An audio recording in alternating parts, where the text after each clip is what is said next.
Nah, hari ini saya mau berbagi kasih karunia dengan judul fase kelima perjalanan padang gurun.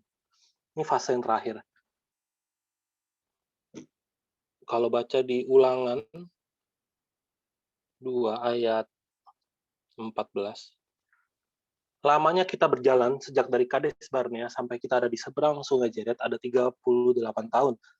Sampai seluruh angkatan itu, yakni prajurit, habis binasa dari perkemahan, seperti yang dijanjikan Tuhan dengan sumpah kepada mereka. Nah, minggu lalu kita bahas sampai penghujung fase keempat. Kita bahas bahwa seluruh generasi pertama itu mati, kecuali Yosua dan Kaleb. Nah, kini yang melanjutkan perjalanan adalah generasi kedua. Jadi dulu waktu keluar dari Mesir, itu kan sensus pertama ada 603.550 orang laki-laki yang sanggup berperang, umur 20 tahun ke atas. Ini sisa dua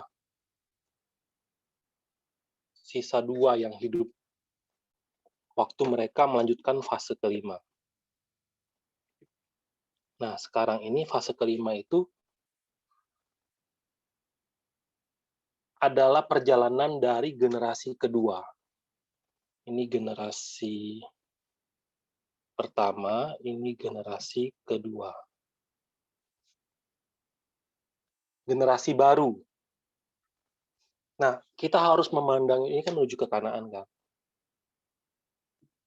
Nah, hari ini kita harus memandangnya sebagai suatu perumpamaan yang menceritakan tentang diri kita sendiri. Jadi ini ceritain tentang diri kita yang dulu sama diri kita yang sekarang. Kalau baca di Efesus 4 ayat 22, yaitu bahwa kamu berhubung dengan kehidupan kamu yang dahulu harus menanggalkan manusia lama yang menemui kebinasaannya oleh nafsunya yang menyesatkan.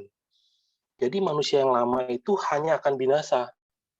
Oleh karena itu harus ditanggalkan. Kalau kita bilang harus ditanggalkan manusia lama. Kolose juga sama. Kolose 3 ayat 9 mengatakan hal yang sama.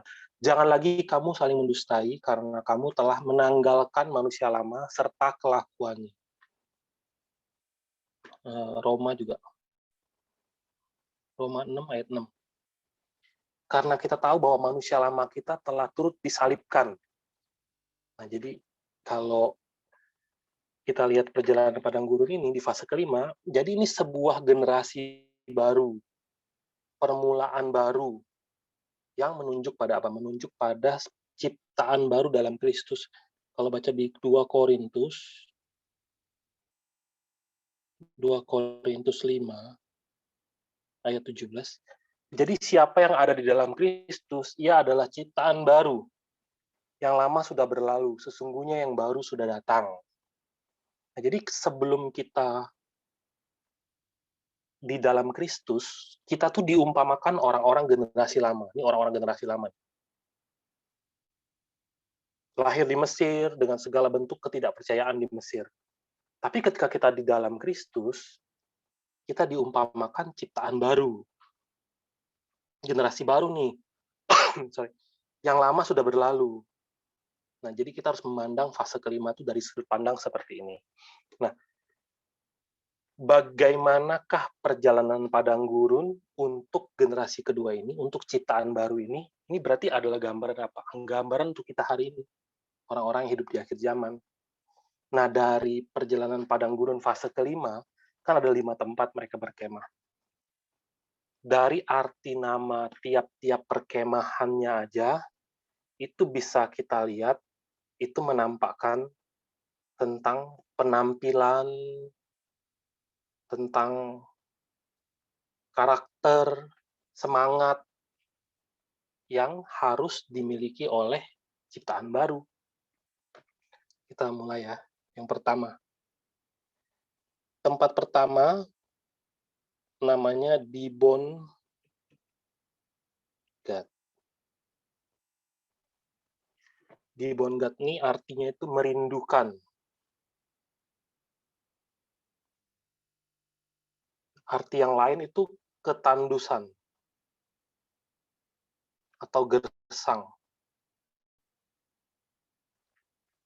Ini artinya sangat kontras dua ini. Nah, ini dari kata dap, artinya tuh sangat merindukan. Nah, jadi kejadiannya itu adalah sebelum mereka seberangi Sungai Jeret, jadi kan mereka seberangi Sungai Jeret, mereka masuk ke Dibon Gad. Nah, sebelum seberangi Sungai Jeret, semua generasi pertama yang masih hidup itu dibunuh. Tuhan bunuh. Nah, jadi generasi kedua yang lihat peristiwa ini secara langsung mereka lihat, harapan mereka apa? Harapan. Apa yang ada dalam pikiran mereka? Jadi pastilah bukan, harapan mereka tuh pasti bukan mati tanpa masuk Kanaan seperti generasi pertama kan. Pastilah harapan mereka itu adalah masuk Kanaan hidup-hidup. Jadi harapan mereka itu apa? Masuk Kanaan hidup-hidup. Nah, ini harapan yang benar. Kerinduan yang benar. Jadi di tempat ini namanya Dibon Gad, artinya amat sangat merindukan. Apa yang sangat dirindukan? Sangat merindukan masuk Kanaan hidup-hidup. Nah, ini kerinduan yang benar. Nah, maksudnya bagaimana sih kok kerinduan yang benar? Nah, jadi untuk membantu membayangkan, jadi kehidupan di dunia ini itu sangat mirip dengan kehidupan padang gurun. Kehidupan manusia itu tandus. Kita dikelilingi kematian, penyakit, kesusahan. Itu kan semua hal-hal yang gersang kan, kehidupan yang tandus. Misalnya kita lihat ada orang yang satu itu kena penyakit, dia sakit. Terus ada lagi orang lain hidupnya tuh susah. Atau ada orang lain lagi yang hidupnya miskin sekali, serba kekurangan. Ada juga orang lain lagi tertindas, misalnya. Ya, bisa orang lain, bisa kita sendiri lah yang alami kan. Artinya apa? Dalam kehidupan manusia itu ada kehidupan yang tandus. Itu secara langsung bisa kita lihat. Atau kita alami sendiri. Nah, lewat hal-hal yang seperti ini, lewat ketandusan ini, muncul kerinduan. Muncullah kerinduan. Contoh-contoh beberapa kerinduan. Wah, sangat ingin sehat sekali ya, gitu. Atau sangat sangat rindu untuk kaya, gitu. Atau sangat rindu kehidupan yang tidak susah. Nah, kerinduan-kerinduan ini apakah salah? Kan tidak salah kan? Sama sekali tidak salah. Siapa yang mau miskin?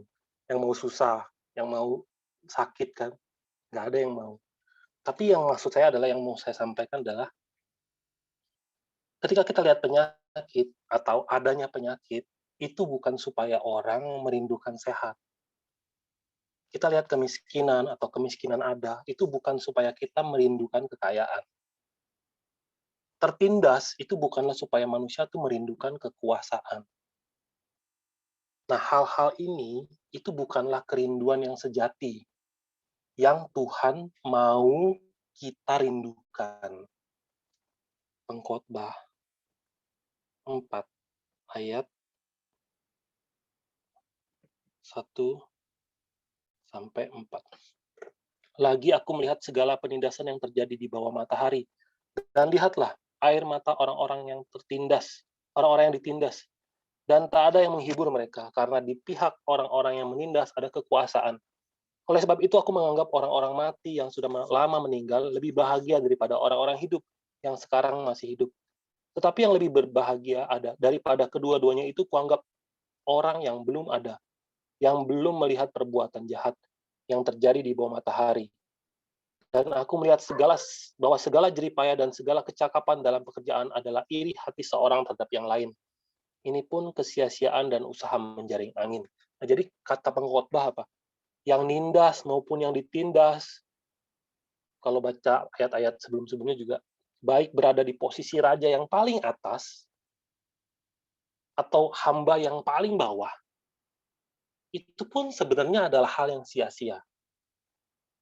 Kenapa sia-sia? Karena semua ini hal-hal yang nggak kekal. Semuanya mati. Kalau baca Pengkhotbah 3, ayat 18-19, tentang anak-anak manusia, aku berkata dalam hati, Allah hendak menguji mereka dan memperlihatkan kepada mereka bahwa mereka hanyalah binatang.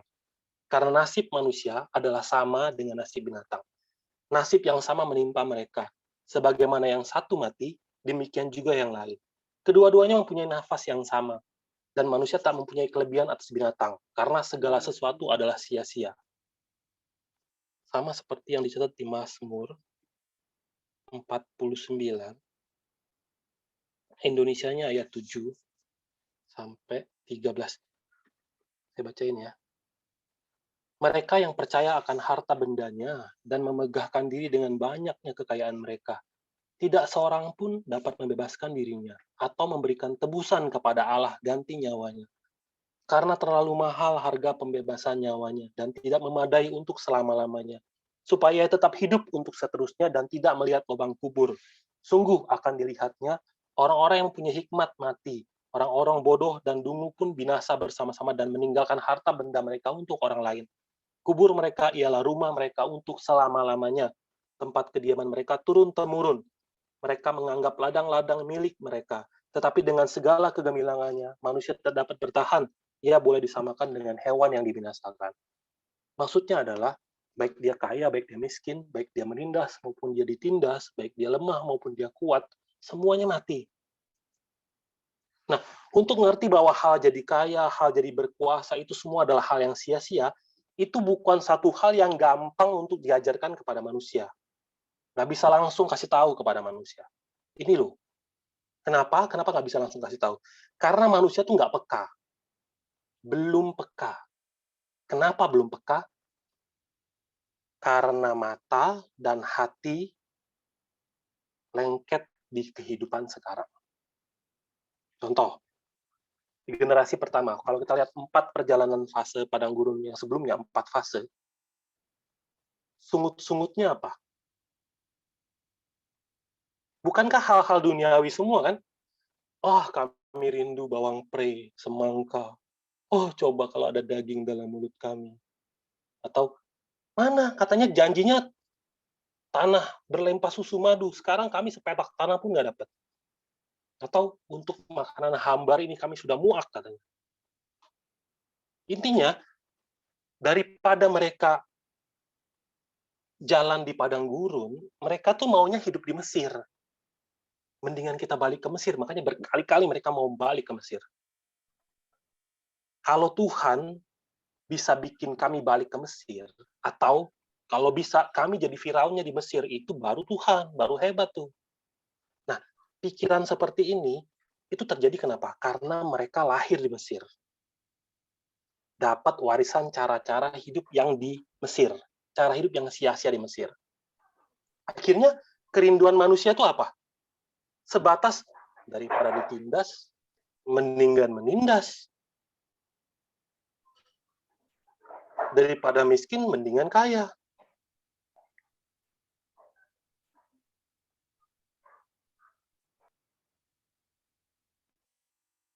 Atau ya paling nggak ada yang seperti ini. Ya hidup ya jalanin aja lah, ngalir. Jadi hidup hanya untuk mengisi waktu. Yang penting masalah makanan, masalah pakaian, masalah kesehatan tuh beres. Jadi yang mereka rindukan ketika mereka di Mesir, itu juga hal-hal yang mereka rindukan di padang gurun. Ini padang gurun, ini fase kelima. Kita lagi bicara kerinduan ya, di Bonggat. Apa yang mereka rindukan di sini, ini Mesir. Apa yang mereka rindukan di Mesir, itulah yang mereka rindukan di sini. Jadi mereka sibuk dengan banyak hal, tapi melupakan apa yang paling penting. Apa tuh yang paling penting? Hidup. Lukas 12 ayat 22. Yesus berkata kepada murid-muridnya, "Karena itu aku berkata kepadamu, janganlah khawatir akan hidupmu, akan apa yang hendak kamu makan, dan janganlah khawatir pula akan tubuhmu, akan apa yang hendak kamu pakai." Ayat 23, sebab hidup itu lebih penting daripada makanan, dan tubuh itu lebih penting daripada pakaian. Maksudnya begini, kamu jangan khawatir akan hidupmu tentang mau makan apa, karena orang pikir kalau nggak makan dia mati kan. Jadi sepanjang perjalanan ini yang mereka ributin apa? Makanan. Tapi Tuhan bilang di ayat 23 apa? Hidup itu lebih penting dari makanan. Jangan pernah melupakan hal yang paling penting. Apa itu? Hidup. Makanya kalau baca di Yeremia 4 ayat 22 sampai 23, Yeremia bilang apa? Sungguh bodohlah umatku itu, mereka tidak mengenal aku. Mereka adalah anak-anak tolol dan tidak mempunyai pengertian. Mereka pintar untuk berbuat jahat, tetapi untuk berbuat baik mereka tidak tahu. Aku melihat kepada bumi, ternyata campur bau dan kosong. Dan melihat kepada langit, tidak ada terangnya. Bumi sama langit. Langitnya gelap, tidak ada terangnya. Buminya kosong.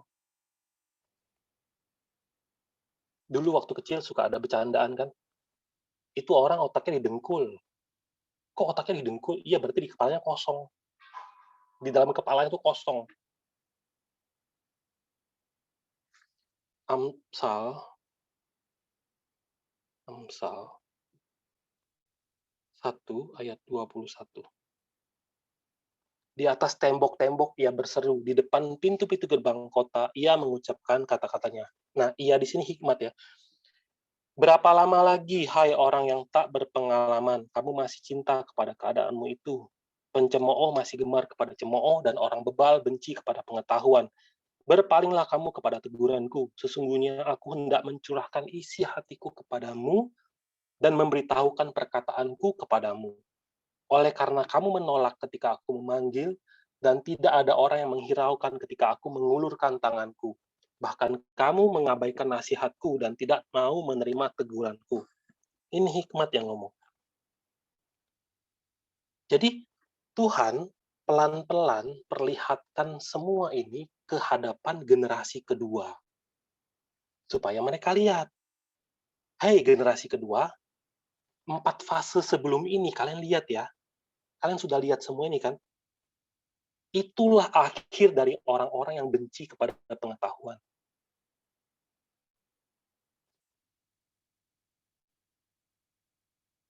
Orang yang nggak punya pengetahuan ya, atau kurang pengetahuan, akhirnya apa? Nggak ngerti.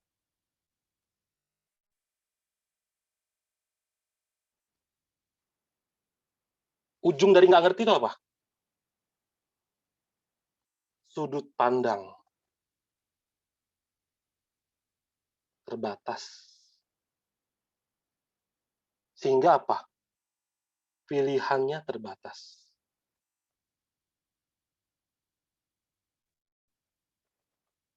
Akhirnya apa? Tidak bisa pilih yang benar. Contoh, dulu waktu kita ujian, waktu SD, SMP gitu kan ada ujian soal pilihan ganda kan, ada A, B, pilihlah A, B, C, D gitu. Nah, kalaupun kita nggak tahu jawabannya, ada kadang-kadang kita nekat-nekat kan, asal tebak aja lah, siapa tahu benar, oh ini A, ini B, oh ini berarti kira-kira C deh gitu. Kayak hoki-hokian. Itu masih mending, kenapa? Karena dari 4 pilihan itu ada satu jawaban yang benar. Tapi coba bayangin, kalau jawaban itu, dari 4 pilihan itu, nggak ada satupun jawaban yang benar. Jawabannya semua salah semua. Ayat 29, kalau kita lanjut baca, oleh karena mereka benci kepada pengetahuan dan tidak memilih takut akan Tuhan. Oleh karena benci kepada pengetahuan.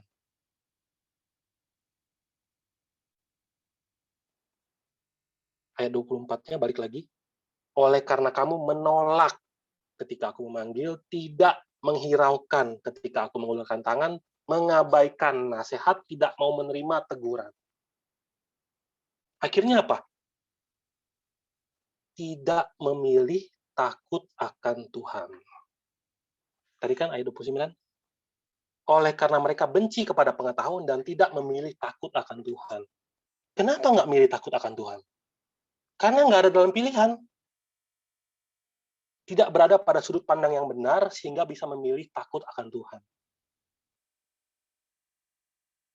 Makanya generasi kedua sekarang, tanyalah hal yang harus kalian tanya, mintalah hal yang harus kalian minta. Rindukanlah hal yang seharusnya kalian rindukan.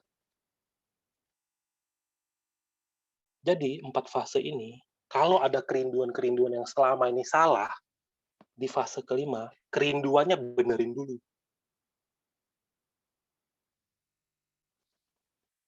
Amsal 2 ayat 1. Hai anakku, jikalau engkau menerima perkataanku dan menyimpan perintahku di dalam hatimu, sehingga telingamu memperhatikan hikmat dan engkau mencenderungkan hatimu kepada kepandaian. Ya, jikalau engkau berseru kepada pengertian dan menunjukkan suaramu kepada kepandaian. Jikalau engkau mencarinya seperti mencari perak dan mengejarnya seperti mengejar harta terpendam, maka engkau akan memperoleh pengertian tentang takut akan Tuhan dan mendapat pengenalan akan Allah. Pengertian, pengenalan. Kalau seluruh 4 fase pertama ini kalian ikut dengan benar, kalian akan dapat pengertian dan pengenalan.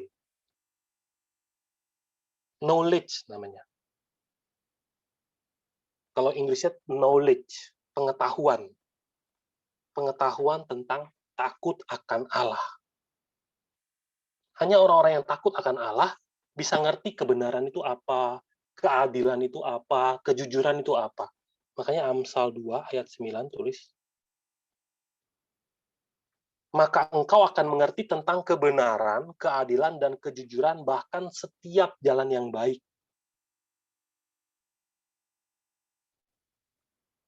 Apa jalan yang baik itu apa? Jalan yang paling baik itu cuma satu. Jalan yang dijaga oleh 2 kerub. Jalan menuju pohon kehidupan itu cuma satu-satu, itu jalan yang baik. Jalan yang menuju kepada hidup. Tapi karena kurangnya pengetahuan, jalan itu nggak dicari.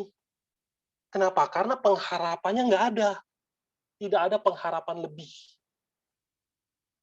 Tapi ketika ada pengetahuan, kerinduannya itu apa? Tanah Kanaan. Tempat perhentian. Kalau baca di Ibrani 4, ayat 8, sebab andai kata Yosua telah membawa mereka masuk ke tempat perhentian, pasti Allah tidak akan berkata-kata kemudian tentang suatu hari lain.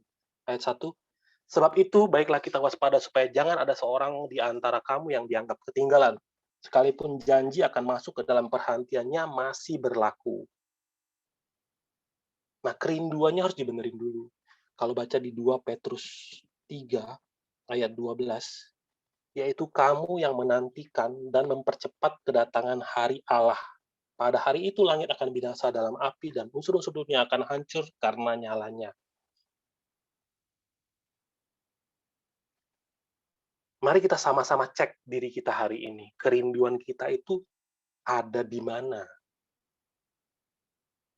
Kerinduan kita itu kerinduan generasi pertama apa kerinduan generasi kedua? Melalui padang gurun, generasi pertama tuh nggak ada lagi. Sekarang tinggal generasi baru.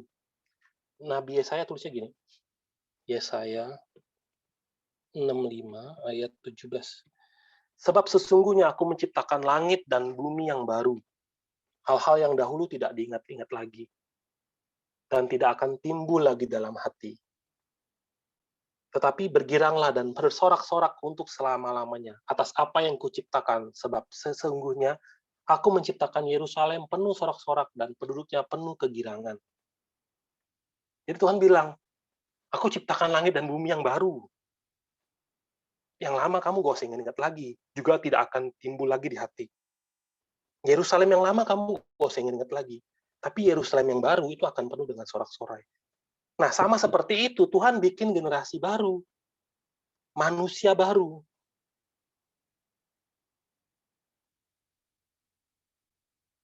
Sifat-sifat generasi lama nggak usah diingat lagi. Tidak akan timbul lagi di hati. Keturunan-keturunan yang baru, manusia-manusia yang baru ini, mereka ini yang akan tetap tinggal di hadapanku. Yesaya 66 ayat 22. Sebab sama seperti langit yang baru dan bumi yang baru yang akan kujadikan itu tinggal tetap di hadapanku, demikianlah firman Tuhan.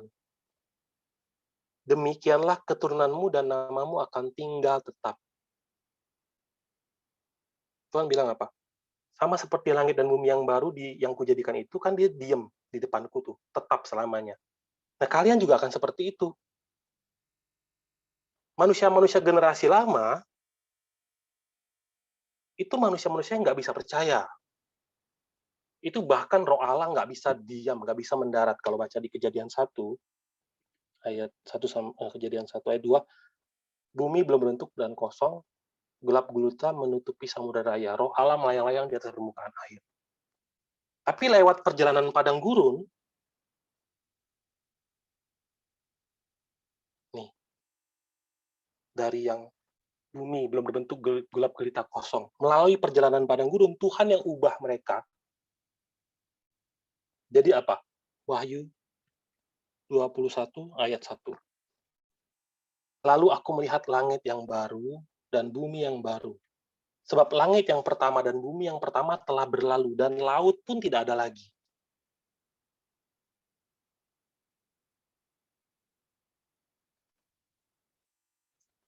Generasi baru, perjalanan fase kelima hanya bisa diikuti oleh orang-orang generasi baru.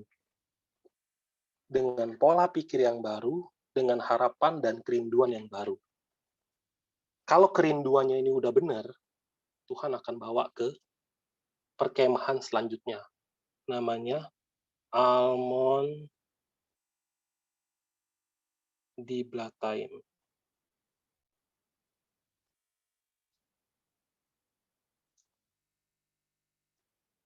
Ini kalau diterjemahkan itu menyembunyikan gumpalan buah ara. Jadi buah ara itu kan kecil-kecil kan. Terus itu digabungin, ditekan jadi gede gitu, jadi kayak kue ara. Itu kue ara. Nah, ini disembunyikan, itulah Almond di Blataim. Nah, secara geografis itu gini. Ini Laut Mati ya, misalnya. Ini Sungai Yordan. Nah, ini pegunungan. Ini Kanaan nih. Nah, Almond di Blataim itu di sini. Jadi, Almond di Blataim, di sini, di depan mereka tuh gunung. Tinggi, pegunungan gitu. Habis pegunungan, Sungai Yordan. Ini Sungai Yordan. Habis itu Kanaan. Nah, Kanaan inilah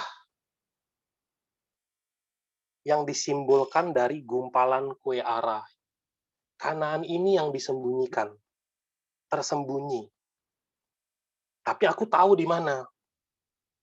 Jadi, hal-hal yang awalnya itu hanya dirindukan, perlahan-lahan makin nyata. Sambil menjalani kehidupan iman, perlahan-lahan yang dirindukan itu makin nyata. Yang selama ini kita rindukan, tanah Kanaan itu ada tuh, tanahnya di belakang gunung ini. Sekarang memang belum kelihatan karena ada gunung yang tinggi, nggak kelihatan. Tapi di belakang gunung ini itu tanahnya. Akan terlihat kapan? Kalau Tuhan bawa kita ke atas gunung, kita akan lihat. Kalau Tuhan bawa kita maju lagi, kita akan di sini nih, di pintu gerbangnya. Dan kalau Tuhan bawa masuk lagi, kita masuk ke sini. Jadi seluruh perjalanan padang gurun fase kelima ini progres.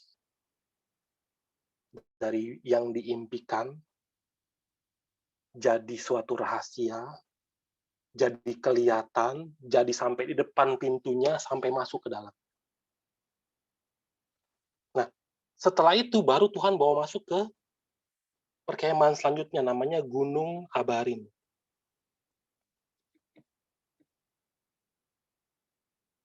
Nah, Gunung Abarim itu terjemahannya adalah wilayah di seberang sungai, wilayah di seberang sungai.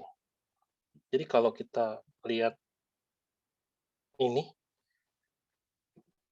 gunungnya ini, Pegunungan Abarim namanya. Tapi artinya adalah ini, wilayah di seberang sungai. Sungainya kan ini, Sungai Yordan. Jadi wilayah di seberang sungai itu pada ini, wilayah di seberang sungai. Tanah Kanaan.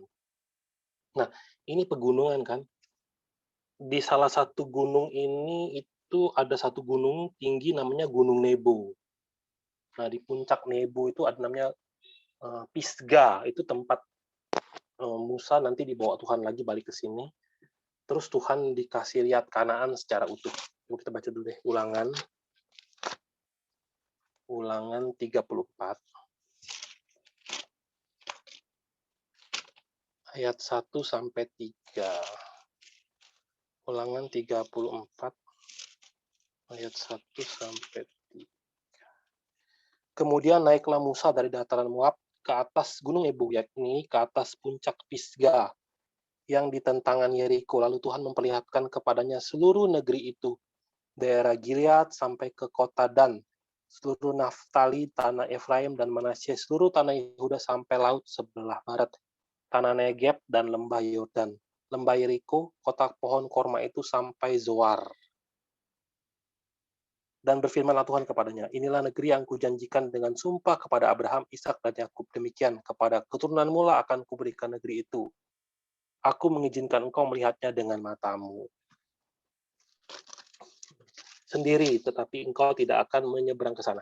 Nah, jadi Kanaan itu dikasih lihat kepada Musa batas selatannya, batas timurnya, batas baratnya, batas utaranya.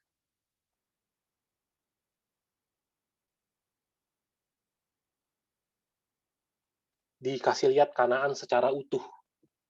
Jadi yang tadinya disembunyikan, sekarang tuh diperlihatkan. Nah, jarak dari puncak Pisgah ini ke kota yang paling atas tuh kota Dan ya, kota Dan. Itu jaraknya tuh 164 kilometer, kayak dari Jakarta ke Bandung. Lebih malah. Diperlihatkan, dari tata bahasanya diperlihatkan, itu artinya Allah memberikan Musa suatu kemampuan untuk melihat sambil menyelidiki dengan seksama. Jadi dia bukan lihat siluet kota Kanaan atau kira-kira bentuknya seperti ini, tapi enggak. Musa benar-benar meneliti dan menyelidiki dengan seksama seluruh ujung-ujung Kanaan. Itu kan nggak mungkin kan Musa bisa lihat seperti itu kan, sejauh itu. Itu seperti Tuhan kasih dia matanya zoom in. Jadi hal-hal yang tadinya nggak bisa dilihat oleh manusia biasa, mata manusia biasa Tuhan buka agar matanya bisa lihat. Itu kayak misalnya kalau baca di Dua Raja-Raja 6 ayat 8 sampai 17. Raja negeri Aram sedang perang melawan Israel. Ia berunding dengan pegawai-pegawainya. Lalu katanya, ke tempat ini dan itu haruslah kamu turun menghadang. Tetapi abdi Allah menyuruh orang kepada Raja Israel mengatakan, awas, jangan lewat dari tempat itu. Sebab orang Aram sudah turun menghadang ke sana. Sebab itu Raja Israel menyuruh orang-orang ke tempat yang disebutkan abdi Allah kepadanya. Demikianlah Elisa memperlihatkan kepadanya supaya berawas-awas di sana. Bukan sekali dua kali saja.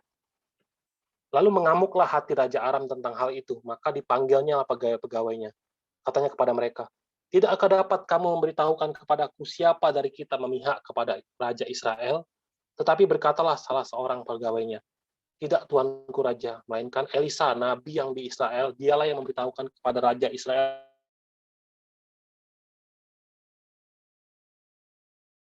Katalah raja, pergilah lihat di mana dia, supaya aku menyuruh orang menangkap dia.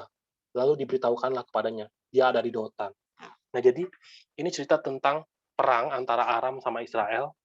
Jadi setiap kali Raja Aram itu bersiasat, Elisa tahu. Bahkan hal-hal yang dikatakan raja itu di dalam kamarnya, Elisa tahu. Jadi Raja Aram marah, dia kirim pasukan banyak sekali kepung Elisa. Nah, abdinya Elisa ketakutan. Terus Elisa bilang apa? Jangan takut. Yang ada bersama dengan kita tuh jauh lebih banyak daripada yang nyerang. Kalau baca ayat 17, lalu berdoalah Elisa, ya Tuhan, bukalah kiranya matanya supaya ia melihat. Maka Tuhan membuka mata bujang itu, sehingga ia melihat. Tampaklah gunung itu penuh dengan kuda dan kereta berapi sekeliling Elisa. Nah, jadi seperti itu. Tadinya dia nggak kelihatan, tapi sekarang dibuka matanya, dia bisa lihat. Nah, sama seperti itu, Musa yang tadinya nggak bisa lihat tanah Kanaan, sekarang dikasih lihat. Tidak ada sudut Kanaan yang tersembunyi. Semua detail rahasia Kanaan dikasih tahu. Ini bisa dilihat di mana? Di Gunung Abarim. Di atas Gunung Abarim, kalau kita berada di atas Gunung Abarim, dan Tuhan buka mata kita, maka walaupun kita belum masuk ke Kanaan, tapi kita pun akan bisa lihat. Nah, seperti apa? Kan artinya namanya kan wilayah di seberang sungai. Nah, seperti apa wilayah di seberang sungai itu? Tanah Kanaan itu seperti apa? Hari ini lewat firman Tuhan itulah hari ini Gunung Abarim. Gunung Abarim yang sejati, itu firman Tuhan. Lewat firman Tuhan, kita sedang diperlihatkan rahasia-rahasia tentang tanah Kanaan. Seperti apa sih wilayah di seberang itu? Yang pertama, wilayah di seberang sungai itu adalah Yesaya 65 ayat 19 sampai 20. Aku akan bersorak-sorak karena Yerusalem dan bergirang karena umatku. Di dalamnya tidak akan kedengaran lagi bunyi tangisan dan bunyi erang pun tidak. Di situ tidak akan ada lagi bayi yang hanya hidup beberapa hari, atau orang tua yang tidak mencapai umur suntuk. Sebab siapa yang mati pada umur 100 tahun masih akan dianggap muda, dan siapa yang tidak mencapai umur 100 tahun akan dianggap kena kutuk. Nah, jadi tanah di seberang sungai itu adalah tanah di mana tangisan dan bunyi erang itu tidak ada. Tanah yang seperti apa? Ayat 24.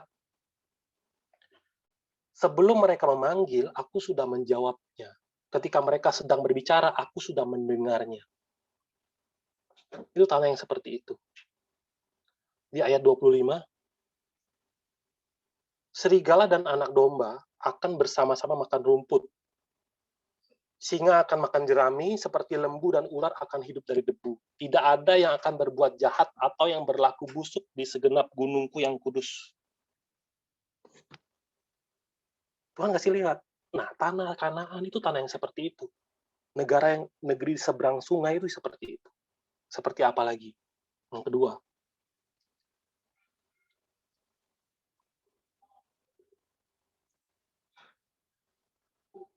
itu adalah suatu negeri atau suatu wilayah, bahkan ketika penderitaan sangat dalam, sampai rasanya mau bunuh diri pun, asal tidak putus asa, asal tetap melihat Tuhan dan berdoa, itu pasti akan selesai. Yesaya 63 ayat 9. Dalam segala kesesakan mereka, bukan seorang duta atau utusan, melainkan ia sendirilah yang menyelamatkan mereka. Dialah yang menebus mereka dalam kasih-Nya dan belas kasihan-Nya. Ia mengangkat dan menggendong mereka selama zaman dahulu kala. Maka di tempat itu, kesusahan yang seperti apapun, percayalah bahwa Tuhan itu pun campur tangan dalam penderitaan itu. Ketiga, tempat seperti apa? Wilayah di seberang sungai.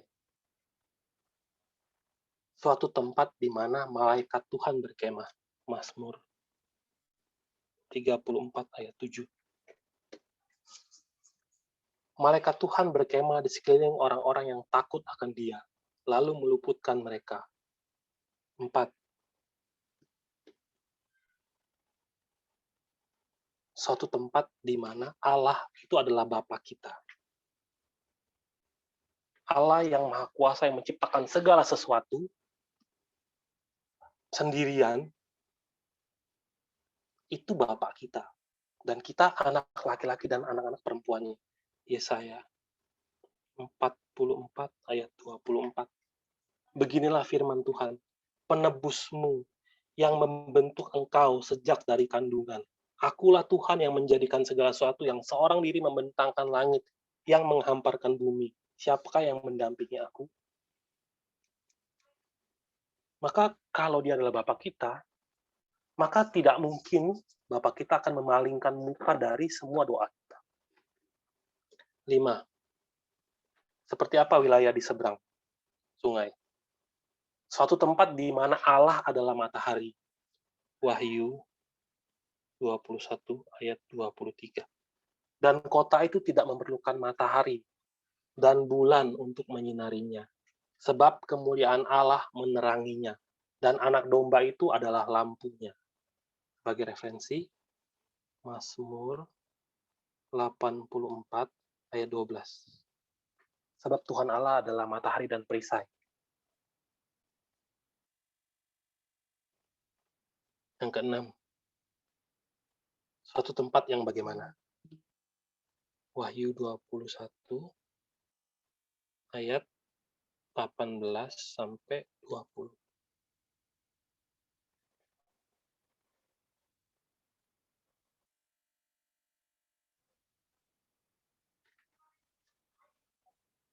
Wahyu 21 ayat 18 sampai 20.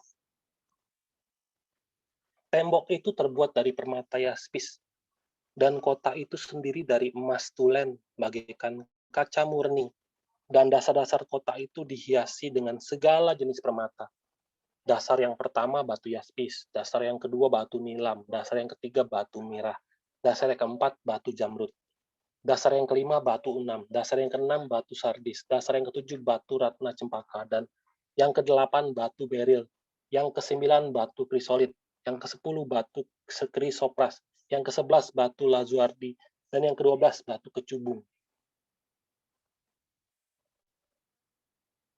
Coba bayangin, suatu tempat yang temboknya itu permata, tapi kotanya dari emas, dasar-dasarnya tuh segala macam permata. Ada 12 macam dasar, semuanya tuh permata. Itu artinya suatu tempat yang seperti apa tempat di seberang sungai? Wilayah di seberang sungai itu apa? Suatu tempat yang terbuat dari benda-benda yang sangat berharga. Benda-benda yang menyimbolkan kekayaan.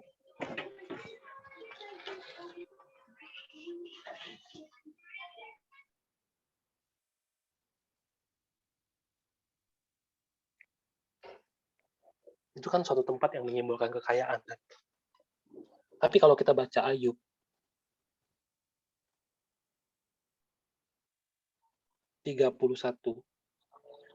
ayat 24.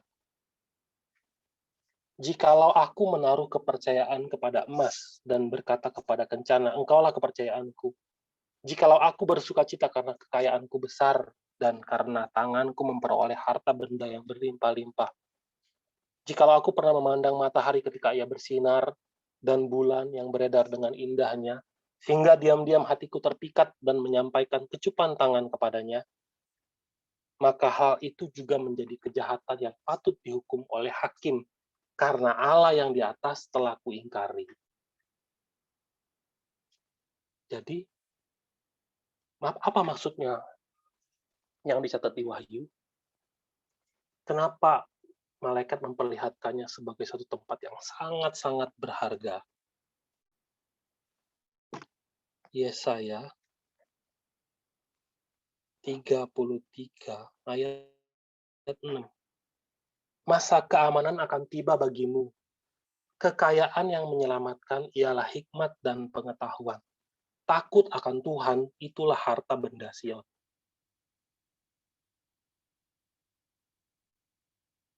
Wilayah di seberang sungai itu adalah yang seperti itu.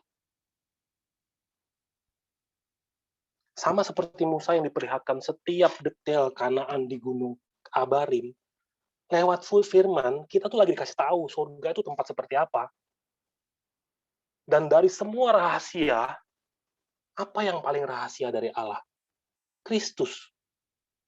Kolose 2 ayat 2. Supaya hati mereka terhibur dan mereka bersatu dalam kasih sehingga mereka memperoleh segala kekayaan dan keyakinan, pengertian, dan mengenal rahasia Allah yaitu Kristus. Sebab di dalam dialah tersembunyi segala harta hikmat dan pengetahuan. Bukankah percaya Yesus itu adalah suatu berkat di atas segala berkat? Maka kita harus doa, minta roh hikmat, minta wahyu dari Allah untuk bisa kenal rahasia Allah. Efesus 1 ayat 17. Dan mintalah kepada Allah Tuhan kita Yesus Kristus, yaitu Bapa yang mulia itu, supaya Ia memberikan kepadamu roh hikmat dan wahyu untuk mengenal Dia dengan benar. Ayat 18. Dan supaya Ia menjadikan mata hatimu terang, agar kamu mengerti pengharapan apakah yang terkandung dalam panggilannya. Betapa kayanya kemuliaan bagian yang ditentukannya bagi orang-orang kudus. Ketika mata hati kita terang, maka keajaiban dunia firman itu akan timbul. Akhirnya memberikan pengharapan yang hidup. Makin kuat, makin kuat, makin kuat. Akhirnya kita seperti apa? Kita tuh seperti berdiri di puncak Gunung Abarim dengan mata fokus cuman pada wilayah di seberang sungai. Pemandangan di semua sudut pandang yang lain itu udah nggak berarti. Pelan-pelan tuh hilang. Mazmur 119 ayat 18. Mazmur 119 ayat 18. Singkapkanlah mataku supaya aku memandang keajaiban-keajaiban dari Tauratmu.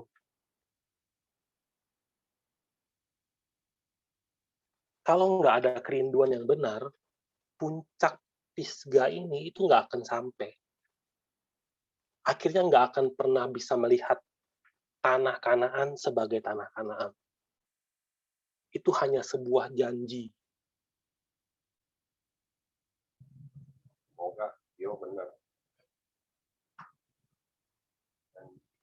Kalau sudah bisa berdiri di atas puncak Pisgah dan lihat dengan yakin, itu loh tanahnya.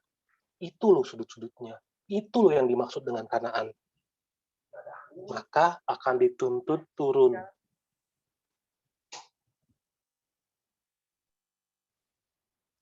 Akan dituntun turun ke pintu gerbangnya dan kemudian masuk ke tanah itu. Nah, setelah ini,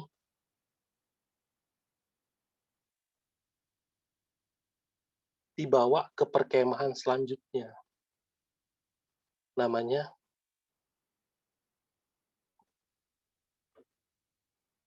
Dataran Moab.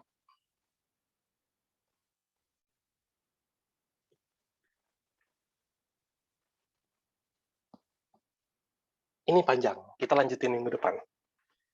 Ada pertanyaan nggak? Sampai sini.